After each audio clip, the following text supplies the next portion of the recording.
saya nyari bahan jantan itu yang birahi. Birahinya istilahnya birahinya dia itu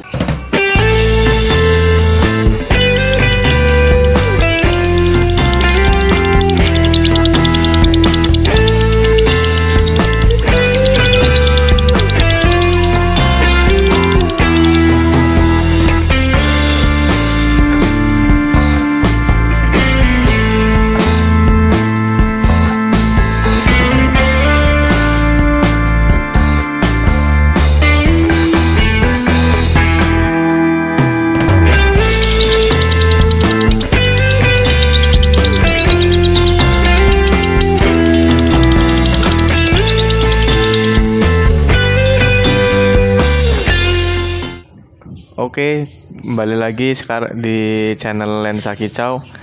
Nah, sekarang kita lagi sama Mas Angga. Nah, kita mau ngobrol-ngobrol tentang tips penggacoran lovebird jantan nih, dari bahan sampai bisa jalan lapangan. Nah, itu prosesnya gimana, Mas, dari pemilihan bahan? ya, kalau untuk jantan, kalau untuk saya sendiri sih ya.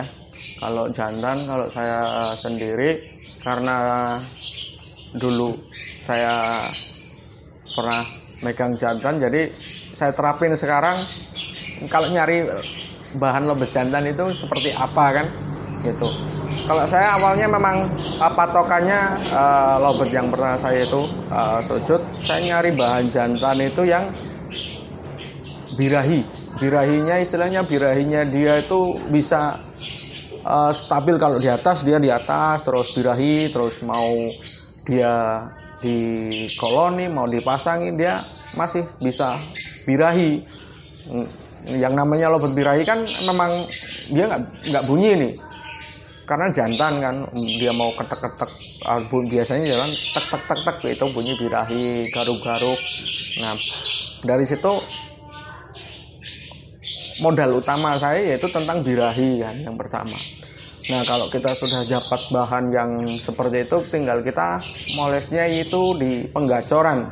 Nah, biasanya untuk penggacoran kalau saya sendiri tetap single ya. Saya singlein, cuman untuk penempatan mau dia di luar atau di dalam, mau habis mandi atau dijemur, ya tetap sama dengan yang jantan-jantan lainnya, gitu kan. Kenapa seperti itu? Karena biasanya lovebird jantan itu identik kalau memang dia full disinglein, kalau ketemu lovebird lain itu kebanyakan nanti akan kepo. Nah, untuk menghilangkan, yang penting jantan kalau saya itu hilangkan dulu keponya. Nah, kalau sudah dijejer sama teman-temannya dia anteng, mulai nanti kita proses lagi, kasih pakan yang kenceng lah, yang menurut kita kenceng. Kalau ada vitamin ya kita kasih vitamin yang kira-kira kita masuknya ke mau vitamin yang seperti apa. Kalau saya sendiri pengongkrak vitaminnya itu biar ya ada merangsang yang bunyi, karena kita bermainnya di birahi. Karena kebanyakan kalau lovebird jantan itu birahinya di atas atau kenceng, dia kebanyakan rata-rata nggak bisa bunyi ya. Dia hanya manggil, ngetik, kalau enggak ya bunyi birahi jantan pada umumnya lah. Nah, dari situlah kita mulai mencoba. Kalau dari kalau saya kebetulan mandi pagi nih, habis mandi pagi kita jejer udah kering. Kira-kira kalau dipisah sendiri nih, mungkin digeser ke tempat yang lain, kira-kira udah bunyi atau belum.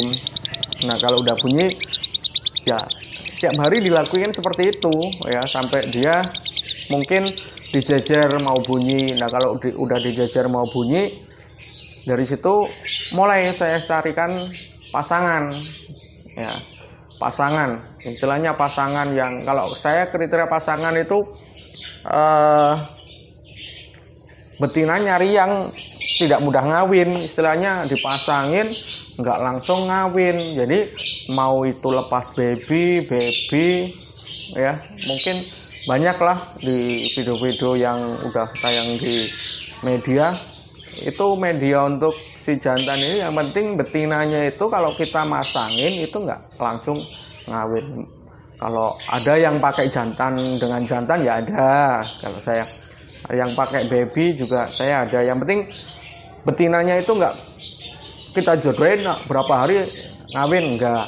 Jadi harus kita tetap pertahanin birahinya itu ya. Nah, kalau kita sudah pasangin, kalau model saya pasangin, nah paginya itu saya pisah, habis mandi bareng, udah kering saya pisah. Tetapi penempatannya tetap yaitu atau bahasanya sekarang itu direndeng ya, tetap jejer dengan yang lainnya sampai dia mau bunyi. Kalau udah dipasangin, dijejer dia udah mau bunyi. Kalau saya mulai dilatih ke lapangan, karena kalau saya nggak nunggu bocor dulu dengan pasangannya, saya latih dulu ke lapangan ya. Latih dulu, tapi ke lapangannya bisa kita bawa single, kalau deket ya kita bawa single, kalau jauh bisa kita bawa pasangannya. Yang penting kalau sampai lokasi kita cabut, kira-kira dia mau bunyi nggak, taruh aja di samping-sampingnya deket-deket dengan pedok atau deket-deket dengan gantangan kan, yang penting kira-kira mau bunyi atau tidak. Nah, kalau udah di lokasi dia udah mau bunyi, jeda udah enak. Nah dari situ kita mulailah ya, namanya jantan ini kan wajib kondangan ya, nggak mungkin kita gantang langsung juara kan, enggak. Nah dari situlah tingkat kesabaran pada saat kita berproses jantan. Jadi step-stepnya memang dari bahan penggacoran itu bukan hal yang pendek, itu panjang dari bahan sampai dia mau bunyi ya. Dari bunyi, kalau dia udah gacor nanti masuknya ke nada apa, biasanya nadanya kan rubah kalau udah gacor.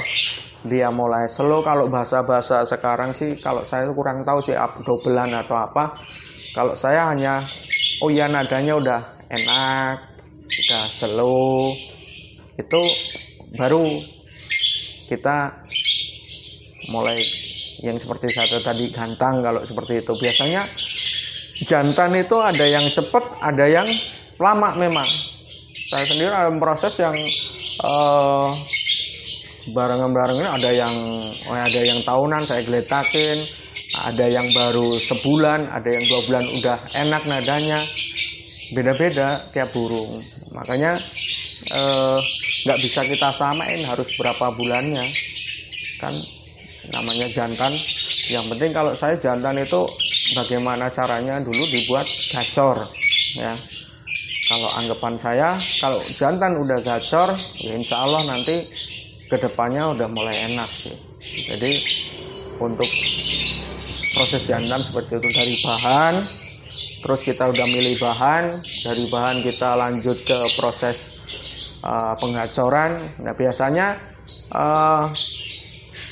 kita sendiri kalau nggak sabar di proses pengacoran itu kadang-kadang juga menemui titik jenuh. Udah dirawat sekian kali di ini tuh, dikasih pakan yang kenceng dan segala macamnya, terus vitamin udah habis berapa ratus buat ininya. Nah dari situlah kita biasa menemukan titik jenuh. Nah disitulah kadang-kadang banyak yang nyerah. Ada juga jantan yang model digretakin, yang penting asal naruh gacor sendiri ada. Makanya kita tidak bisa memprediksi harus berapa bulan dia gacor. Berbeda kalau kita sudah dapetin burung yang gacor, bahan gacor. Mungkin kalau bahan gacor tinggal kita molesnya bagaimana dia membuat jeda rapet, terus biar nadanya lebih kering, lebih enak, itu mungkin kita bisa prediksi.